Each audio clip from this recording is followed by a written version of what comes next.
Hi, good morning friends. ನನ್ನ ಹೆಸರು ಆಶಾ. Madam Jayalakshmi madam ಅಂತ.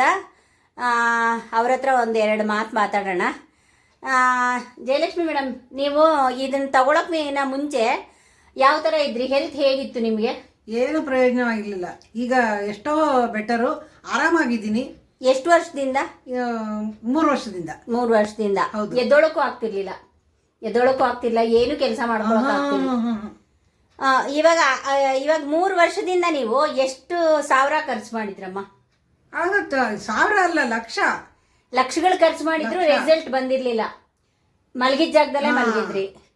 ಇವಾಗ ನಾವು ಕೊಡ್ತಾ ಇರೋ ಔಷಧಿ ತಗೊಂಡ ಮೇಲೆ ಇವಾಗ ನಿಮ್ಗೆ ಏನ್ ಅನ್ನಿಸ್ತಾ ಇದೆ? ಇಂಥ ಔಷಧಿ 10 ಜನಕ್ಕೆ ಕೊಡ್ಬೇಕಾ, ಹೇಗೆ? ನೀವೇ ಖಂಡಿತ ಕೊಡಬೇಕು. ನಾನೇ ಉದಾಹರಣೆ. ಏನೇನು ಉಪಯೋಗ ಇಲ್ಲ, ನಾನು ಆಗೋಯ್ತು, ನನ್ನ ಲೈಫ್ ಇಷ್ಟೇ ಅನ್ಕೊಂಡಿದ್ದು ಈಗ ನನಗೆ ತುಂಬಾನೇ ನಂಬಿಕೆ ಬಂದಿದೆ. ಪುನರ್ಜನ್ಮದಿಂದ ನಾನು ಮತ್ತೆ ಸರಿ ಹೋಗ್ತೀನಿ.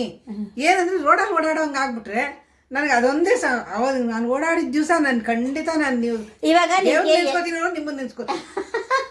ಎದ್ದೊಳಕ್ ಆಗ್ತಿರ್ಲಿಲ್ವಲ್ಲ, ಇವಾಗ ಏನೇನ್ ಕೆಲಸ ಮಾಡ್ಕೋತೀರಾ ಮನೆಯಲ್ಲಿ? ಈಗ ಚಿಕ್ಕ ಪುಟ್ಟದೆಲ್ಲ ತಿಂಡಿ, ಅಡಿಗೆ, ಯಾರು ಅಡಿಗೆಯವರಿಲ್ಲ ಮನೇಲಿ. ಅಡಿಗೆ ಮಾಡ್ಕೋತೀನಿ, ತಿಂಡಿ ಮಾಡ್ಕೋತೀನಿ, ರಾತ್ರಿಗೆ ಏನಾದ್ರು ತಿಂಡಿ ಮಾಡ್ಕೋತೀನಿ, ಆಮೇಲೆ ಮನೇಲಿ ಕಸ ಗುಡಿಸ್ಕೋತೀನಿ, ಸಾರಿಸ್ಕೊಳ್ತೀನಿ, ಆಮೇಲೆ ಸ್ಟವ್ ಕ್ಲೀನ್ ಮಾಡ್ಬೇಕಾಯ್ತು ಅದು ಕ್ಲೀನ್ ಮಾಡ್ಕೋತೀನಿ.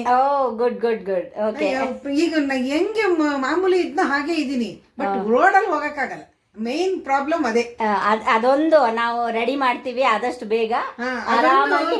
ಅದೊಂದು ಈ ಮೆಡಿಸನ್ ಇಂದ ರೆಡಿ ಆಗ್ಬಿಟ್ರೆ 100% ಆಗುತ್ತೆ ಅಲ್ಲ. ನೀವು ಫುಲ್ ಮಲಗಿದ್ದವ್ರಿಗೆ ಅಟ್ಲೀಸ್ಟ್ ನೀವು ಎದ್ದು ನಿಮ್ ಕೆಲಸ ನೀವು ಮಾಡ್ಕೋತಾ ಇದೀರಲ್ಲ, ಅದು 100% ಆಗುತ್ತೆ ಅಂತ ನೀವು ಮನೋಧೈರ್ಯ ತಗೊಳ್ಳಿ. ನೋಡಿ, ಈ ಪ್ರಾಡಕ್ಟ್ಸ್ ಎಲ್ಲ ಕೊಡ್ತಾ ಇದ್ದೀನಿ ಅವ್ರಿಗೆ. ಈ ಪ್ರಾಡಕ್ಟ್ಸು